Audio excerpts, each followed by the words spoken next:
شامیر کے آنے کا سن کر اس کے ذہن نے کوئی پلاننگ نہیں کی تھی، لیکن جب فضیلہ چچی اور دیگر اہل خانہ کو محتاط ہوتے دیکھا اور یہ بھی دیکھا کہ اسے شامیر سے دور رکھنے کی حد المقدور کوشش کی جا رہی ہے، تو اس کے اندر کی جذباتی خوش نصیب جو کافی دنوں سے اونگ رہی تھی، ہڑبڑا کر اٹھ بیٹھی۔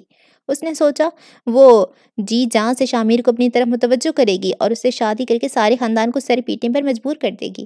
جب ساری زندگی وہ سب مل کر بھی اسے کوئی فائدہ نہیں پہنچا سکے، تو اب وہ کیوں ان کا فائدہ ہو جانے دے؟ وہ انہیں نقصان ہی پہنچائے گی، اور اس طرح اسے 2 فائدے حاصل ہونے والے تھے۔ نمبر 1، اسے امیر لڑکے سے شادی کر کے اس کی دولت مل جاتی۔ نمبر 2، اب تک اپنے ساتھ کی گئی زیادتیوں کا حساب بھی صاف ہو جاتا۔ بدلہ لینے کے لیے پیٹھ پیچھے سے حملہ کرنا ضروری نہیں ہوتا۔ ذہین و بہادر انسان وہ ہوتا ہے جو مد مقابل کھڑا ہو کر آنکھوں میں آنکھیں ڈال کر نہ صرف حملہ کرتا ہے، بلکہ ایک ہی وار میں اگلے پچھلے حساب بھی بے وقت کر دیتا ہے۔ خوش نصیبی کچھ ایسا ہی ارادہ کیے بیٹھی تھی۔ وہ جانتی تھی جب سیام کی بجائے شامیر اس کا نام لے گا تو پورا خاندان میں ایک قیامت ہی آ جائے گی۔ اسے وہی قیامت درکار تھی۔ اس میں بڑی بات بھی کون سی تھی؟ چھوٹی چھوٹی قیامتیں تو آتی ہی رہتی ہیں، تو چلو اب کی بار بڑی ہی صحیح۔ لیکن ابھی وہ کوئی رسک نہیں لے سکتی تھی، سو احتیاطاً فضل منزل سے کچھ دور ہی گاڑی سے اتر گئی تھی۔ چونکہ اپنے حالات زندگی شامیر کی کوشش گزار کر چکی تھی، سو اسے بھی تاکید کر دی تھی کہ گھر جا کر کسی کو نہ بتائے۔ شامیر کو بھلا کیا اعتراض ہو سکتا تھا؟ خوش نصیب کے ارادوں سے بے خبر اس نے خوش نصیب کو دوست بنایا تھا، اور وہ دوستوں کے لیے ہر طرح کی مدد کرنے کے لیے ہمہ وقت تیار رہنے والوں میں سے تھا۔ خوش نصیب محتاط ہو کر فضل منزل میں داخل ہوئی۔ فضیلہ چچی اور صباحت تائی جان وہیں صحن میں بیٹھی تھیں۔ انہوں نے اسے آتے دیکھا لیکن کوئی خاص نوٹس نہ لیا۔ خوش نصیب پہلے نارمل انداز میں چلی، پھر بھاگتی ہوئی سیڑھیاں چڑھ گئی۔ تم دیکھ لینا صباحت بھابی، جتنی روشن نے اسے ڈھیل دے رکھی ہے، یہ خوش نصیب کوئی نہ کوئی چاند ضرور چڑھائے گی۔ پیچھے فضیلہ چچی نے تنفر کے ساتھ کہا تھا۔ صباحت بیگم کو فوراً سے ہی بھی پیشتر اپنا کیف یاد آ گیا۔ اللہ کرے کوئی نہ کوئی چاند چڑھا ہی دے، میری کیف کی تو جان چھوٹے گی، انہوں نے دل محسوس کر سوچا تھا۔ خوش نصیب نے چاند تو پتہ نہیں چڑھانا تھا یا نہیں، لیکن سیڑھیاں ضرور بھاگتی ہوئی چڑھ گئی۔ کمرے میں پہنچی تو پسینے پسینے ہو رہی تھی اور دل بے ہنگم ہو کر دھڑک رہا تھا۔ مٹھی میں بند تعویذ نم ہو چکا تھا۔ سلام نانی، اس نے بھاگتے دوڑتے نانی کو سلام کیا اور گیلری میں آ گئی۔ گیلری میں بالکنی کی طرز کی کھڑکی سے روشنی پوری کی پوری اندر آ رہی تھی اور چارپائیوں پر سندھی ایپلک بچھی چادروں پر پھیل گئی تھی۔ یہ مہنور کے سگڑ ہاتھوں کا کمال تھا۔ وہ خوش نصیب کو یقین تھا کہ اس کی بہن کسی اچھے خاندان میں پیدا ہوئی ہوتی تو اب تک فیشن انڈسٹری میں اپنا نام ضرور منوا چکی ہوتی۔ اندرون شہر کی ان گلی محلوں میں ایسے ٹیلنٹ کی بس اتنی قدر تھی کہ کپڑا اور دھاگا فراہم کر کے اپنا مطلوبہ ڈیزائن بنوا لیا جاتا تھا، لیکن خیر یہ ایک الگ قصہ ہے۔ تو خوش نصیب افتاں اور خیزاں نانی کو سلام جھاڑ کر آئی اور گیلری میں آ کر اپنی سانس بحال کی، ساتھ ہی مٹھی سامنے کر کے کھولی تو ہتھیلی پہ نم سا تعویذ رکھا تھا، سلور پتری میں لپٹا ہوا کہ کھول کر دیکھا بھی نہیں جا سکتا تھا اندر کیا لکھا ہے۔ جب اللہ میری مدد کر رہا ہے تو میں غیر اللہ کی مدد لینے کیوں جاؤں؟ اچھا بابا جی، آئندہ کے لیے رب رکھا۔ پریہ ناراض ہوتی ہے تو ہوتی رہے۔ ہتھیلی پر رکھے تعویذ کو دیکھتی وہ دل ہی دل میں بول رہی تھی کہ اچانک اسے پیچھے کسی کی موجودگی کا احساس ہوا، ایسے جیسے کوئی چپکے سے اس کی عقب سے آگے جھانکنے کی کوشش کر رہا ہو۔ خوش نصیب نے مٹھی بند کی اور تڑپ کر پلٹی۔ سیام جو اس کے کندھے سے اچک اچک کر دیکھنے کی کوشش میں تھی، بدک کر 4 قدم پیچھے ہٹ گئی۔ تم یہاں کیا کر رہی ہو؟ خوش نصیب نے غصے سے پوچھا۔ پہلے تم بتاؤ تم آ کہاں سے رہی ہو؟ وہ بھی سوا سیٹ تھی، روب سے پوچھا۔ خوش نصیب ایک پل کے لیے سٹپٹا گئی، لیکن بس ایک ہی پل کے لیے، پھر تعویذ والی مٹھی اور مضبوطی سے بند کی اور گردن اکڑا کر بولی، تم سے مطلب، اور تم کون ہوتی ہو مجھ سے ایسے سوال کرنے والی؟ سیام نے ایک انداز سے بازو سینے پر باندھے اور جانچتی نظروں سے اسے دیکھ کر بولی، مجھے ایسا کیوں لگ رہا ہے خوش نصیب تم کچھ چھپا رہی ہو؟ خوش نصیب نے رخ بدل لیا۔ ایسی کوئی بات نہیں ہے، ذرا اپنا ہاتھ تو دکھاؤ۔ خوش نصیب کو غصہ آنے لگا، وہ پلٹی اور تمانچہ مارنے والے انداز میں دائیں ہاتھ لہرا کر بولی، یہ دیکھو، اگر چاہو تو میں تمہیں اپنے پیر بھی دکھا سکتی ہوں، وہ بھی جوتے سمیت۔ سیام کو غصہ آیا اور فوراً سے ہی سوا نیزے پر پہنچ گیا۔ وہ سرعت سے آگے بڑھی اور زبردستی خوش نصیب کا بایاں ہاتھ اپنے سامنے کرنے کی کوشش کی۔ دکھاؤ مجھے، کیا ہے اس ہاتھ میں؟ فکر مت کرو، کم سے کم تمہاری گردن نہیں ہے۔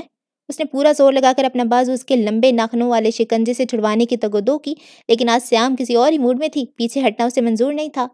میں کہتی ہوں دکھاؤ مجھے، اور میں کہتی ہوں دفع ہو جاؤ یہاں سے، چھوڑ میرے ہاتھ۔ ایسی کھینچا تانی ہوئی کہ مٹھی میں دبا کوہ نور خوش نصیب کے ہاتھوں سے چھوٹا اور اڑتا ہوا بالکنی کے چھجے میں پڑا کاٹ کباڑ میں غائب ہو گیا۔ دونوں دم بخود ہاں کی صورت میں ایک بے یقین سانس خوش نصیب کے لبوں سے نکلی اور گیلری کے حبس زدہ فضا میں مدغم ہو گئی۔ اس نے کھا جانے والی نظروں سے سیام کو گھورا جو اس وقت موقع واردات سے بھاگنے کے لیے پر توڑ رہی تھی، لیکن خوش نصیب اس پر پل پڑی۔ بال کھینچے، دو چار گھوسے سے بے دریغ اس کی پیٹ اور کمر پر جڑ دیے۔ سیام کی چیخوں سے نے سارے فضل منزل پر سر پہ اٹھا لی۔ کمرے میں کہیں فہمینہ، منہا اور مہنور بھی موجود تھیں۔ خوش نصیب ایسے بھاگی آئی تھی کہ دیکھا ہی نہیں، پوری پلٹن آئی بیٹھی ہے۔ ان دونوں کو آوازوں پر وہ تینوں ہی دوڑی چلی آئیں اور دنگ رہ گئیں، ساتھ ہی ان دونوں کو اس کھینچا تانی سے نکالنے آگے بڑھیں۔ ارے ہٹو، چھوڑو ایک دوسرے کو۔ گیلری لڑکیوں کی آوازوں سے بھر گئی۔ منہا سیام کو منع کر رہی تھی، فہمینہ اور مہنور خوش نصیب کو قابو کرنے کی کوشش کر رہی تھی۔ دراصل سبھی خوش نصیب کے ٹیلنٹ سے واقف تھے، تو چار مکے وہ رسید کر چکی تھی، اب کوئی پتہ نہیں نر خراب بھی دبا دیتی۔ بچپن میں مار کٹائی والے کاموں میں وہ ایسے کئی کارنامے دے چکی تھی جن پر اب تک فخر کرتی ہوئی پائی جاتی تھی۔ بہرحال دونوں میں سے کوئی بھی پیچھے ہٹنے کو تیار نہیں تھا۔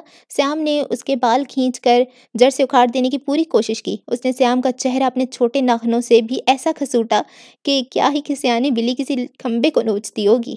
ہائے میری سکن، تم سمجھتی کیا ہو خود کو؟ میں دیکھ لوں گی تمہیں۔ ہاں ہاں دیکھ لینا، بلکہ میں اپنی تصویر بھجوا دیتی ہوں، کمرے میں ہی لگا لینا، پھر صبح شام دیکھنا۔ بال کھچوا کر بھی اسے سکون نہیں آیا تھا۔ چند منٹ بعد یہ لڑائی اپنے اختتام کو پہنچی اور سیام اپنی کھرونچے لگا چہرہ لے کر روتی ہوئی رخصت ہوئی، اور خوش نصیب نے بال کھچوا کر بھی ایک آہ تک نہ کی اور یوں وہ فاتح مان لی گئی۔ منہا بہن کے پیچھے ہی دوڑ گئی۔ یہ الگ بات کہ پورا قصہ جانے بنا اس کی ہمدردیاں سیام کے کھاتے میں جانے والی نہیں تھیں۔ مہنور ابھی تک شاکڈ کھڑی تھی، لیکن فہمینہ نے سیام اور منہا کے جانے کا انتظار بھی مشکل سے کیا، اور جو ہی وہ دونوں گیلری سے نکلیں وہ چارپائی پر گری اور پیٹ پر ہاتھ رکھ کر لوٹ پوٹ ہو گئی۔ ایسے مزیدار لڑائی تمہیں ہنسی آ رہی ہے؟ یہ کوئی ہنسنے کی بات ہے؟ مہنور نے ناراضی اور صدمے سے فہمینہ کو دیکھا، جس کے کہہ کے قابو میں نہیں آ رہے تھے۔ تو کیا رونے کی بات ہے؟ اس نے پیٹ پر ہاتھ رکھے وہ مشکل کہا۔ مجھے تو فخر محسوس ہو رہا ہے خوش نصیب پر، اچھی درگت بنائی سیام کی، ہر ایک کے معاملے میں بولتی ہے۔ دیکھا؟ وہ جو اپنے سیام کی لگائی کھرونچوں کو ٹٹول رہی تھی اور اس جھگڑے سے خود بھی سخت بیزار ہوئی تھی، اس نے جتا کر کہتے ہوئے مہنور کو دیکھا تھا۔ یہاں تو کسی کو میرے ٹیلنٹ کی قدر ہی نہیں۔ تم نے اپنے ٹیلنٹ کا مظاہرہ کر لیا، اب دیکھنا اس مظاہرے پر کیسی قیامت کا رد عمل سامنے آتا ہے۔ وہ چڑ کر اور فکر مندی سے بولی۔ میری بلا سے، اس نے ہاتھ جاڑ کر کہا۔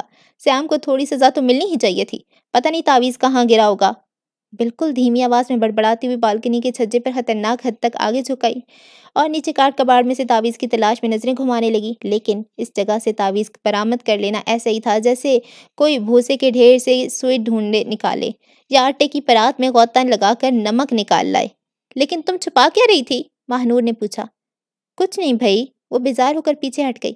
میں کیف کو بتاؤں گی، دیکھنا اسے تم پر ضرور فخر ہوگا، فہمینہ نے کہا تو خوش نصیب ہنس دی۔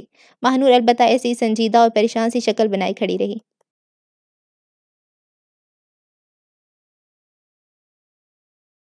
وسامہ کا بھلایا جانا آسان نہیں تھا، لیکن اس رات کے بعد ان دونوں کی دوستی ہو گئی۔ معاویہ اپنی کہی ہوئی باتوں اور اپنی طرف سے لگائے گئے الزامات پر اس قدر شرمندہ تھا کہ اس شرمندگی سے نکلنے کا اسے ایک ہی راستہ سجھائی دیا۔ وہ آئکت کے ساتھ نرمی سے پیش آنے لگا۔ وہ دونوں اکثر شام کو واک کے لیے نکل جاتے اور 3-4 گھنٹوں تک واپس آتے۔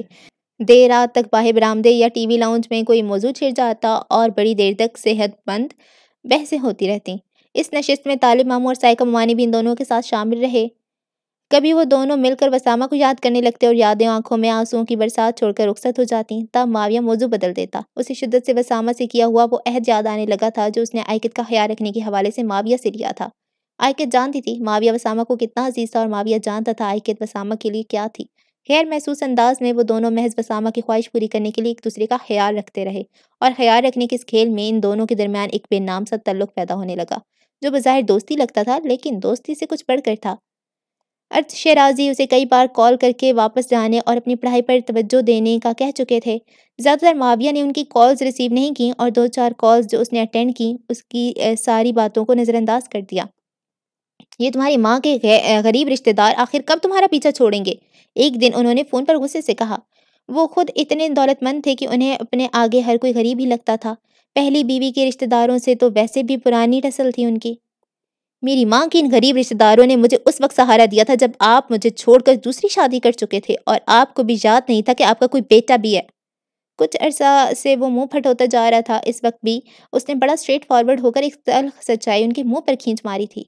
وہ جسے ہم سچ کہتے ہیں، بسا اوقات دوسرے کو ذلیل کرنے کے لیے ہماری ننھی منھی سی کوشش ہوتی ہے۔ معاویہ نے بھی اس وقت سچ بول کر ایسی ایک کوشش کی تھی۔ اس کی کوشش کامیاب رہی اور ارد شرازی بھڑک اٹھے تھے۔ میں نوٹ کر رہا ہوں کچھ عرصہ سے تم منہ پھٹ اور بدتمیز ہوتے جا رہے ہو۔ میں پہلے بھی ایسا ہی تھا، اس نے تحمل سے کہا۔ میں اچھی طرح جانتا ہوں تمہارے منہ میں کس کی زبان بول رہی ہے، میں خود بات کر لوں گا طالب سے۔ اس نے فون ہی بند کر دیا، انہیں ضد کرنے کا سبب سے بہترین طریقہ یہی آتا تھا اسے۔ پھر انہی دنوں جب معاویہ واپس جانے کا خیال جیسے بالکل ہی فراموش کر چکا تھا تو ایک روز شام کو چہل قدمی کرتے ہوئے آئیکت نے اس سے ایک بات کرنے کی اجازت مانگی۔ اس روز موسم عجیب ہو رہا تھا، آسمان پہ بکھرے بکھرے سے کالے، سفید اور بھورے سے بادل اڑتے پھر رہے تھے۔ ایک سفید بادل کا ٹکڑا ان دونوں کے سر پہ آن ٹھہرا اور دھوپ کی آنکھ مچولی شروع ہو گئی۔ تمہیں مجھ سے اجازت لینے کی ضرورت نہیں ہے، جو کہنا بلا جھجک کہو، معاویہ نے سرسری انداز میں ادھر ادھر کا جائزہ لیتے ہوئے کہا تھا۔ نہیں، پہلے تمہیں وعدہ کرنا ہوگا کہ تم ناراض نہیں ہوگے۔ وہ بہت زیادہ ڈر رہی تھی بات کرتے ہوئے۔ دھوپ سے بچنے کے لیے اس نے آنکھوں پہ ہتھیلی کا چھجا سا بنا لیا تھا۔ دھوپ کے ذرات اس کے بالوں کی سنہری پن کو نمایاں کر رہے تھے۔ اچھا ٹھیک ہے، میں وعدہ کرتا ہوں ناراض نہیں ہوگا۔ بات یہ ہے کہ وہ بہت زیادہ جھجک کر بول رہی تھی اور ایسے بول رہی تھی جیسے دل ہی دل میں خود کو معاویہ کے رد عمل کے لیے تیار کر رہی ہو۔ آئیکت، مجھ سے ڈرنے کی ضرورت نہیں ہے، تم اپنی بات مکمل کرو۔ دراصل میرے دل میں کچھ شک ہے۔ کیسا شک؟ وہ چونک کر اسے دیکھنے لگا۔ وسامہ کی موت سے چند روز پہلے تمہارے فادر نے وسامہ کو فون کیا تھا، بالآخر اس نے کہہ دیا، اور معاویہ واقعی حیران سے رہ گیا۔ بابا نے؟ لیکن کیوں؟ مجھے نہیں یاد پڑتا انہوں نے پہلے کبھی وسامہ کو فون کیا ہو۔ یہی زیادہ حیرانی کی بات ہے، آئیکت نے کہا۔ ان کی کال کے بعد وسامہ بہت پریشان رہنے لگا تھا۔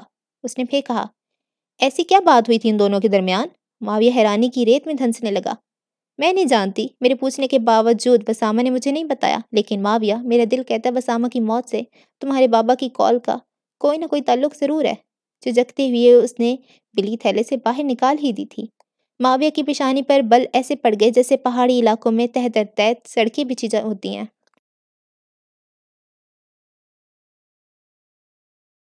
بیڑا غرق ہو جائے خوش نصیب کا، ککھ نہ رہے جنم جلی کا، کیڑے پڑے منحوس کو، کیا حل کرتی ہے میری بیٹی کے چہرے کا۔ ہر بار سیام کے چہرے پہ نظر پڑتے ساتھ فضیلہ بیگم کی زبان ایسے ہی کوسنے دینے لگتی تھی۔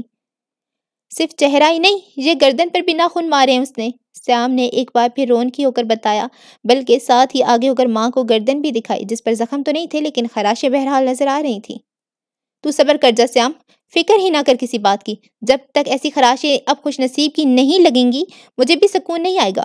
فضیلہ بیگم نے الٹیمیٹ کپتی عورتوں کی طرح منہ پر ہاتھ پھیر کر اور دانت پیستے ہوئے کہا تھا، ایسا بدلہ لوں گی کہ تینوں ماں بیٹیاں بیٹھ کر روتی رہ جائیں گی۔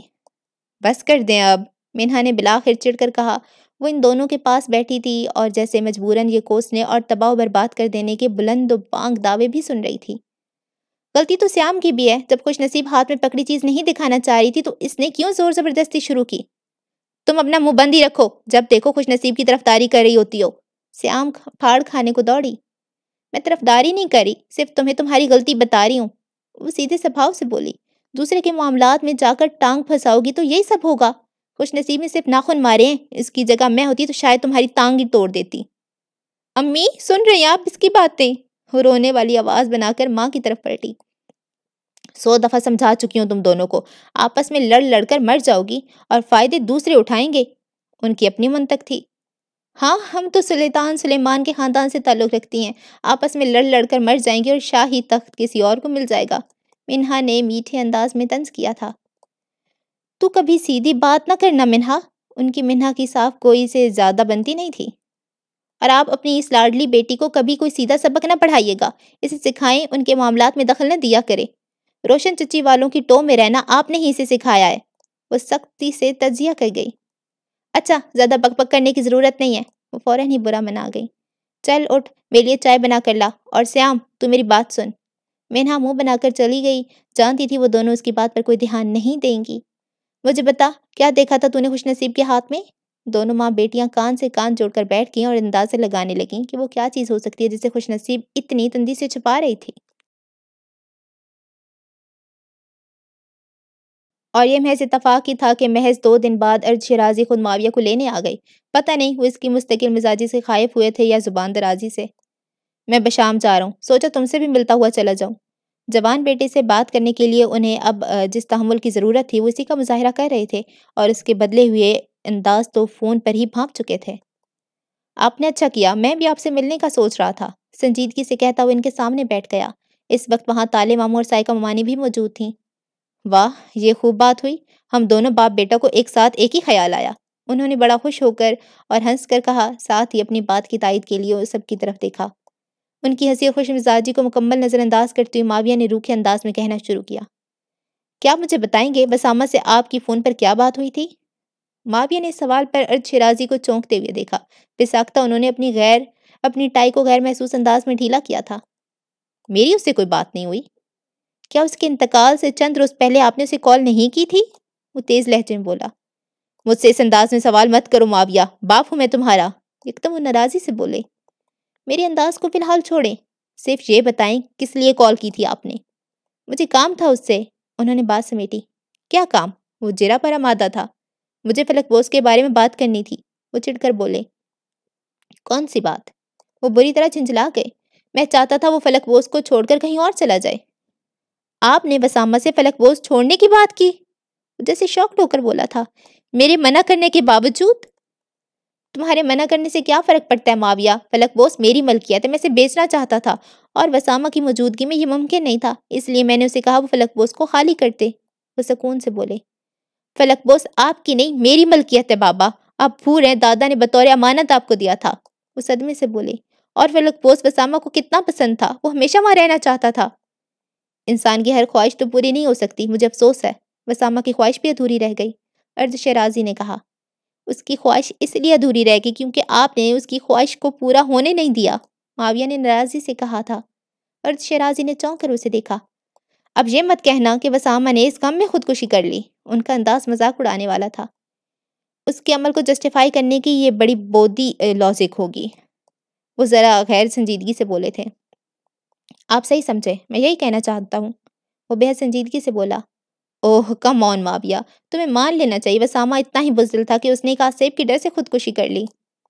بار بار ایک ہی بات مت دہرائیں، آپ بھی اچھی طرح جانتے ہیں کہ اس نے خودکشی نہیں کی، اسے قتل کیا گیا ہے، اور اگر آپ نے انکوائری ہونے دی ہوتی تو اب تک ہمیں قاتل کا سراغ بھی مل چکا ہوتا۔ چلو ٹھیک ہے، ہم بسامہ کی موت کو خودکشی نہیں مانتے، ایک اتفاق ہو سکتا ہے کہ وہ الماری میں جا کر بیٹھ گیا، لیکن اگر شک کی بنیاد پر ہی کسی کو نامزد کرنا ہے تو میں عائقت پر شک کرنے کا اظہار کرتا ہوں، انہوں نے کندھے اچکاتے ہوئے کہا۔ آخری وقت میں جو انسان بسامہ کے سب سے قریب رہا وہ عائقت ہی ہے، اس لیے پہلا شک اسی پہ چاہتا ہے۔ بسامہ کی موت کا بہت افسوس ہے مجھے، میری کاروباری مصروفیات سے تو تم واقف ہی ہو، فوری طور پہ تعزیت کے لیے آنا ممکن نہیں تھا میرے لیے، وہ طالع ماموں سے بولے۔ آپ نے جو کرنا تھا کر دیا، اب جائیں یہاں سے، میرا بھائی ایک پریشانی لے کر دنیا سے چلا گیا، میں آپ کو ہرگز معاف نہیں کروں گا۔ اپنے بابا سے اس طرح بات مت کرو معاویہ، طالع ماموں نے جھڑک کر کہا تھا، لیکن ارد شیرازی کے ماتھے پہ ارگنت بل پڑ گئے تھے، انہیں سب کا احساس ہو رہا تھا۔ ابھی تم جذباتی ہو رہے ہو، جب اس جذباتیت کا بھوت اتر جائے تو مجھ سے بات کرنا۔ میں کبھی آپ سے بات نہیں کروں گا، ساری زندگی نہیں کروں گا، آپ چلے جائیں یہاں سے، اس نے چلا کر کہا۔ ارد شیرازی نے خفت سے سب کو دیکھا اور تیزی سے باہر نکل گئے۔ چند لمحے بعد ان کی گاڑی سٹارٹ ہونے کی آواز بھی آئی۔ معاویہ بڑے دن کے بعد ایک بار پھر رو رہا تھا۔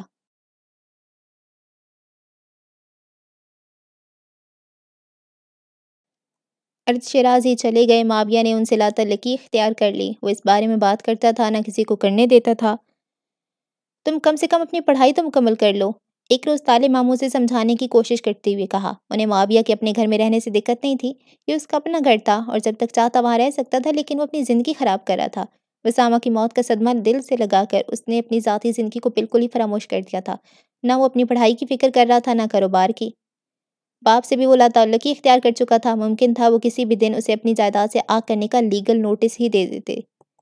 وہ اپنے ساتھ کیا کر رہا تھا اس بارے میں واضح طور پہ کچھ بھی کہنا ممکن نہیں تھا، ایسے لگتا تھا وہ بس وقت گزار رہا ہے، بے مصرف بے مطلب، نہ مستقبل کا کوئی لائے عمل ترتیب دیا تھا، نہ مستقبل کا کوئی خواب اس کی آنکھوں میں باقی رہا تھا۔ صرف ایک چیز تھی جس کی اسے فکر تھی، اور وہ چیز عائقت تھی یا اس کا آنے والا بچہ۔ گو کہ اس نے اس بات کا اظہار کبھی زبان سے نہیں کیا تھا، لیکن کچھ باتیں اور چیزیں صرف زبان سے کہنے سے نظر نہیں آتی، نہ محسوس کی جا سکتی ہیں۔ عائقت اور معاویہ کی بڑھتی ہوئی دوستی پر سب سے پہلے سائقہ ممانی چونکی جب معاویہ نے ان سے عائقت کا چیک اپ کروانے کی بات کی۔ وہ اس کی منتھلی چیک اپ اور دوائیوں کے لیے فکر مند ہو رہا تھا اور چاہتا تھا سائقہ ممانی شہر کی بہترین گائنیکالوجسٹ کے پاس عائقت کو لے کر جائیں۔ میں خود بھی کسی اچھی گائنی کی تلاش میں ہوں، میں جلد ہی عائقت کو چیک اپ کے لیے لے جاؤں گی، انہوں نے اپنے دل میں اٹھتے وسوسوں سے نظر چراتے ہوئے کہا، اچھی بات ہے ممانی، وسامہ ہوتا تو یقیناً یہ کام بہت پہلے کر چکا ہوتا۔ وہ انہیں ان کی کوتاہی نہیں جتا رہا تھا، بس ایک خیال کا اظہار کر رہا تھا۔ دراصل وہ خود اس بات پر شرمندہ تھا کہ آئکت کو ابھی تک ایک اچھا میڈیکل چیک اپ نہیں فراہم کیا جا سکا۔ معاویہ، وہ جانے لگا تو ممانی نے بساختہ اسے پکارا، جی، تمہیں یاد ہے نا؟ آئکت وسامہ کی بیوہ ہے۔ کسی انجان خدشے سے ان کا لہجہ لرز رہا تھا۔ معاویہ چونک گیا، گڑبڑا گیا، شہرک کے قریب سے ایک سنسنی کی لہر سی اٹھی اور خون کے سارے جسم میں پھیل گئی۔ پھر اس نے آہستگی سے کہا، وسامہ نے مجھ سے آئکت کا خیال رکھنے کا وعدہ لیا تھا، مجھے صرف اتنا یاد ہے، میں اسے اکیلا نہیں چھوڑ سکتا ممانی۔ اس نے نظریں چرا کر کہا تھا اور تیزی سے کچن سے نکل گیا تھا کیونکہ وہ اپنے جواب سے مطمئن تھا۔ اچھا جی، تو قسط نمبر 9 بھی ختم ہو گئی ہے، ٹوٹل اس کی 30 قسطیں ہیں۔ اتنا جب ریڈنگ کرتی ہوں نا میں، تو اتنے سارے جو ورڈز ہوتے ہیں وہ چل بل ہو جاتے ہیں آپس میں، ایک دوسرے کے ساتھ نا ٹکراؤ ہو جاتا ہے اور میں کچھ کا کچھ پڑھ دیتی ہوں۔ بہت دفعہ کوشش کرتی ہوں کہ میں اس کو ٹھیک کر لوں، اور کیونکہ اتنی زیادہ ایک تو گھنٹوں گھنٹوں کو بولنا ہوتا ہے نا، پھر کہتی ہوں چلو یار جانے دو، اب ویڈیو بھی ہے ساتھ تو پڑھ لیں گے جس نے پڑھنا ہوگا۔ کیا کہہ رہی تھی؟ اس کے بعد جب آپ اتنا پڑھ رہے ہوتے ہیں نا تو جبڑا بھی درد کر جاتا ہے، سر بھی دکھنے لگ جاتا ہے، تو بس یہ ایک ایپیسوڈ کسی طرح مکمل کرنی ہوتی ہے۔ ویسے آج میں اپلوڈ نہیں کرنا چاہ رہی تھی، آج میں جب سینٹر سے واپس آئی ہوں نا تو میں لیٹ گئی ہوں، میں تھکی ہوئی تھی اور میں نے سوچا آج میں نہیں کرتی ہوں، تھوڑا موڈ بھی آف تھا۔ کبھی کبھی ہوتا ہے نا، بس دل نہیں چاہتا کچھ بھی کرنے کا، تو میں نے گاؤن بھی نہیں اتارا، گاؤن سمیت نا میں رضائی لے کے لیٹ گئی اور ویسے ہی اسکرولنگ کرنے لگ گئی۔ پھر جب کافی دیر گزر گئی تو میں نے کہا یار، اس سے پہلے کہ مجھے کامنٹس آنے لگ جائیں کہ آج کی ایپیسوڈ تو میں نا اٹھ کے کر لوں ریکارڈ۔ میرا دل نہیں ہے لیکن آپ کا دل ہوگا، آپ نے تو دیکھنی ہوگی نا، سننی ہوگی آج کی ایپیسوڈ۔ تو بس آج کی ایپیسوڈ آپ سب کے نام میرے ویورز کے نام، میرے کیوٹ سبسکرائبرز کے نام، جو ویڈیو کو لائک کرتے ہیں، جو اچھا سا کامنٹ کرتے ہیں اور جو چینل کو سبسکرائب کرتے ہیں، آپ سب کا بہت بہت بہت تھینک یو۔ آپ کی وجہ سے مجھے موٹیویشن ملتی ہے اور پھر میں دل نہ چاہتے کے باوجود بھی اٹھ کے بیٹھ کے ریکارڈنگ کرتی ہوں۔ آبویسلی اس میں میرا بھی فائدہ ہے، مجھے بھی چند پیسے مل جاتے ہیں۔ دعا میں یاد رکھیں۔ اللہ حافظ۔